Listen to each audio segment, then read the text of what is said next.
जय सूर्यदेव। भगवान सूर्यदेव की आप सभी पर कृपा बनी रहे। आज की इस वीडियो में हम पौष माह के रविवार की व्रत कथा को सुनेंगे। पौष रविवार की व्रत कथा के अनुसार एक साहूकार था। उसके कोई संतान नहीं थी। वह एक दिन सुबह के समय घर के बाहर गया तो उसने देखा कि एक किसान खेत में दाना डालने जा रहा था। साहूकार को देखते ही वो वापस लौट गया और बोला कि आज तो शगुन अच्छा नहीं हुआ।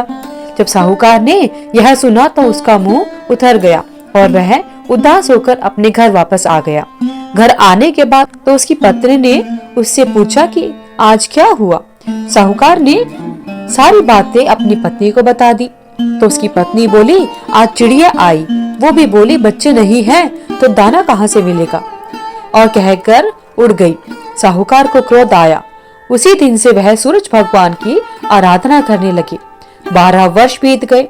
तब सूर्य भगवान ने सोचा कि यदि भक्त की पुकार नहीं सुनी तो भगवान को कौन मानेगा। सूरज भगवान को दया आ गई और सूर्य भगवान प्रकट होकर बोले, साहूकार, तेरे नसीब में बच्चा नहीं है, पर मेरे आशीर्वाद से तेरे घर एक कन्या जन्म लेगी। और उसके बाद 9वें महीने उनके घर में एक कन्या ने जन्म लिया। जब नायन नहलाने आती तो कन्या हंसती मुस्कुराती। कन्या के मुस्कुराने से हीरे मोती गिरते। उन हीरे मोती को नायन लेकर चली जाती। 1.25 महीना बीत गया।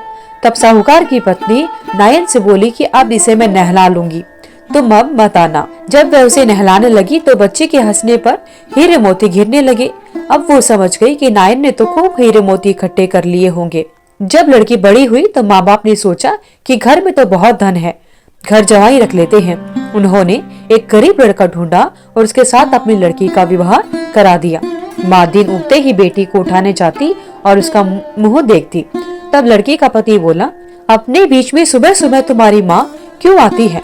तो लड़की बोली, माँ का नियम है कि वह सुबह होते ही मेरा ही मुंह देखती है। दूसरे दिन उसका पति सुबह उठा और उसका मुंह देखा तो उसके मुंह से हीरे मोती बिखरे पड़े थे। अब वो समझ गया कि उसकी माँ सुबह सुबह सबसे पहले उसका मुंह क्यों देखकर जाती है। थोड़ी देर बाद लड़की की माँ आई तो हीरे मोती नहीं मिले। माँ समझ गई कि जवाई को पता चल गया है। माँ के मन में कपट आ गया। उसने एक आदमी को जवाई को जान से खत्म करने के लिए भेज दिया। आदमी ने जवाई को मार दिया और उसका सिर सासू को लाकर दे दिया। तब सूर्य भगवान ने देखा कि हमारी दी हुई कन्या का पति मार दिया गया है। सूर्य भगवान मनुष्य रूप में भिक्षा मांगने आए और उस कन्या के पति का सिर साथ ले आए। उन्होंने उसके अंग जोड़कर अमृत का छींटा दिया। तब उसका पति उठकर बैठ गया। घर गया तो बेटी ने पूछा, पौष रविवार व्रत का मेरा नियम है कि दिन अस्त हुए बिना मैं खाना नहीं खाती, तो फिर आप इतनी देर से क्यों आए?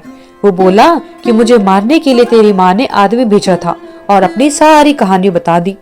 तब बेटी बोली कि अब हम यहाँ पर नहीं रहेंगे। जो माँ मेरा सुहाग छीन ले वो किस काम की। बेटी अपने पति के साथ अलग घर में रहने लगी।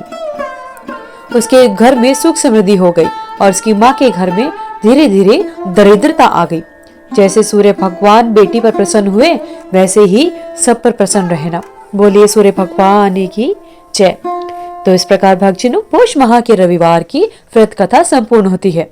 हे सूर्य भगवान, जिस प्रकार आपने बेटी पर कृपा बनाई उसी प्रकार आपके व्रत को करने वाले, व्रत कथा को सुनने वाले सभी पर अपनी कृपा बनाए रखना। सबके घर में सुख समृद्धि लाना।